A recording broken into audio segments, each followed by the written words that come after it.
وبه نستعین اما بعد. سامعین مکرمین، ایک بار پھر آپ حضرات کی خدمت میں حاضر ہوا ہوں اور ایک بہت بڑی نعمت اللہ تبارک و تعالیٰ کی کھانے اور پینے کی شکل میں ہے. پہلے آپ حضرات کے سامنے کھانے سے متعلق جو سنتیں اللہ کے نبی جناب محمد رسول اللہ صلی اللہ علیہ وسلم سے ثابت ہے اس کو بیان کرنا مناسب ہے تاکہ تمام امت مسلمہ ان کو سن کر اپنی زندگی میں داخل کرے. کھانا یہ اللہ تعالیٰ کی بہت بڑی نعمت ہے اور کھانے کا اہتمام اور کھانے کا احترام ہم جتنا اچھے انداز میں کریں گے اتنا ہی زیادہ ہمارے لیے یہ کھانا مؤثر بھی ہوگا. کھانا ہم اپنے صحت کے لیے، اپنے جسم کی بڑھوتری کے لیے اس نیت سے نہ کھائیں، بلکہ کھانا کھاتے وقت ہماری نیت یہ ہو کہ ہم کھانا جو کھا رہے ہیں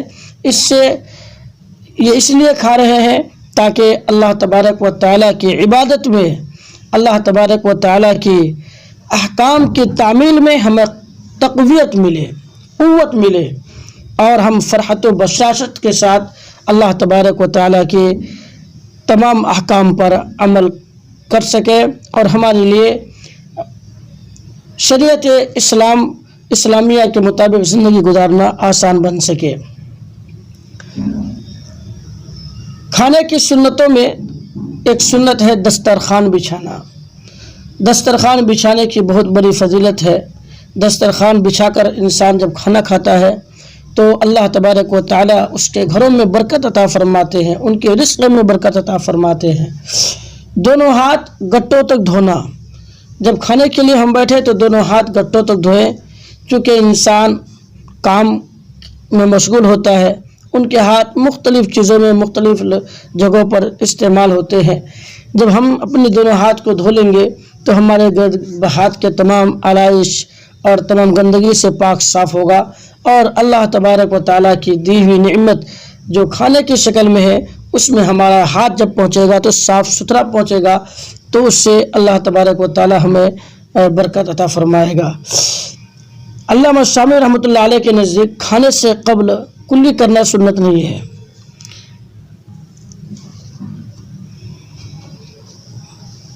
کہ بلکہ انہوں نے ایک سوال کے جواب میں فرمایا ہے کہ اپنے منہ کو دھونا مثل ہاتھ دھونے کی سنت ہے.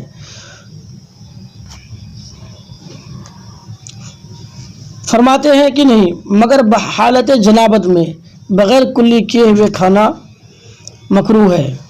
یعنی انسان اگر حالت جنابت میں ہو، ناپاکی کی حالت میں ہو تو اس وقت کلی کر لینا چاہیے، بغیر کلی کیے کھانا اس وقت مکروہ ہے.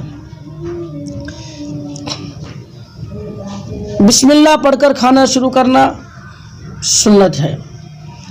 دائنے ہاتھ سے کھانے کی مجلس میں جو شخص سب سے زیادہ بزرگ اور بڑا ہو اس سے کھانا شروع کرانا یہ بھی سنت ہے.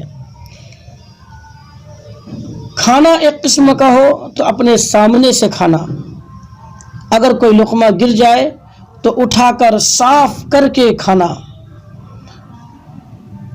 ٹیک لگا کر کھانا نہ کھانا.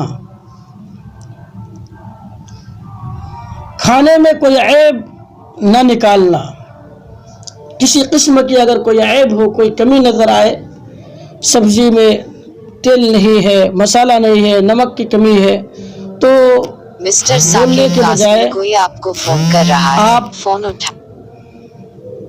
خاموشی کے ساتھ کھانا کھا لیں اور جوتا اتار کر کھانا، جوتا پہن کر چپل پہن کر کھانا نہیں کھانا چاہیے، یہ کھانے کی بے ادبی ہے. کھانے کے وقت اکڑو بیٹھنا کہ دونوں گھٹنے کھڑے ہوں اور سرین زمین پر ہوں، یا ایک گھٹنا کھڑا ہو اور دوسرے گھٹنے کو بچھا کر اس پر بیٹھے، یا دونوں گھٹنے زمین پر بچھا کر قاعدہ کی طرح بیٹھے اور آگے کی طرف ذرا جھک کر بیٹھے. یہ بیٹھنے کا طریقہ ہے. یا تو اکڑو بیٹھے آپ، یعنی دونوں پیر کو کھڑا کر کے رکھے، یا ایک پیر کو بچھا دے ایک پیر کو کھڑا رکھے، یا پھر جیسے نماز میں بیٹھتے ہیں قاعدے کی حالت میں اس طرح اس انداز میں بیٹھے. کھانے کے بعد برتن، پیالہ، پلیٹ کو صاف کر کے کھانا. اس طرح پلیٹ کو صاف کرنا کہ دیکھنے والوں کو یہ محسوس ہو کہ شاید یہ پلیٹ دھل کر یا یہ پیالہ دھل کر رکھا گیا ہے. حدیث پاک میں آتا ہے جب انسان پلیٹ کو اس احتیاط کے ساتھ صاف کرتا ہے تو پلیٹ اور برتن بھی اس کے لیے مغفرت کی دعا کرتی ہے. کھانے کے بعد کی دعا الحمدللہ الذی اطعمنا وسقانا وجعلنا مسلمین پڑھنا چاہیے.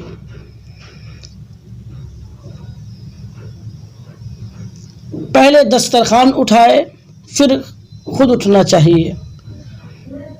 دسترخوان اٹھانے کی دعا پڑھنا الحمدللہ حمدا کثیرا طیبا مبارکا فیہ غیر مکفی ولا مودع ولا مستغنا عنہ ربنا.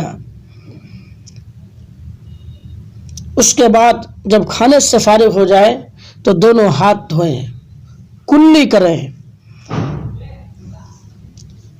ایک مسئلہ یہ ہے کہ اگر کوئی آدمی کھانا شروع کر دیا بسم اللہ نہیں پڑھ سکا، بعد میں یاد آیا تو بعد میں بسم اللہ اولہ و آخرہ پڑھ کے کھانا شروع کرے.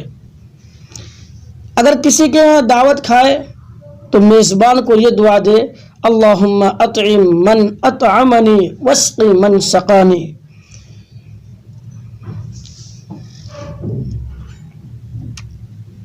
کھانے میں گوشت کھانا سنت ہے. رسول اللہ صلی اللہ علیہ وسلم کا فرمان ہے کہ دنیا اور آخرت میں کھانوں کا سردار گوشت ہے، اس لیے گوشت کا استعمال کرنا چاہیے، کھانا چاہیے. ایسے ہی اگر کوئی مسلمان بھائی آپ کو دعوت دے تو مسلمان بھائی کی دعوت قبول کرنا بھی سنت ہے. اگر کسی آدمی کی آمدنی کا اکثر حصہ رشوت، سود، چوری ڈکیتی کا ہے، بدکاری کا ہے، تو ایسی صورت میں ایسے لوگوں کی دعوت قبول نہیں کرنی چاہیے. احتیاط کرنا چاہیے. امت مسلمہ کو ان غلط طریقے کی آمدنی سے خود احتیاط کرنی چاہیے اور دوسروں کو بھی بچانے کی کوشش کرنی چاہیے. اسی طریقے سے ولیمہ میں دعوت کرنا، عزیزوں کو، رشتہ داروں کو، دوستوں کو، خاندان کے لوگوں کو ولیمہ کے طور پر کھانا کھلانا یہ بھی سنت ہے. کسی کے گھر میں موت ہو جائے تو میت کے رشتہ داروں کو کھانا دینا مسنون ہے. کھانے کے وقت بالکل خاموش رہنا مکروہ ہے، لیکن غم اور فکر اور مرض کی بات نہ کرے بلکہ اللہ تبارک و تعالیٰ کا ذکر کرے الحمدللہ، اور اسی طریقے سے سبحان اللہ، پانی پیے تو الحمدللہ، اس طریقے کے الفاظ کہتے رہنا چاہیے. امید ہے کہ سامعین ان باتوں کو آپ نے سن کر کافی فرحت محسوس کی ہوگی اور آپ کو بہت فائدہ نظر آ رہا ہوگا. دعا ہے کہ اللہ تبارک و تعالی ہم سب کو ان کھانے کی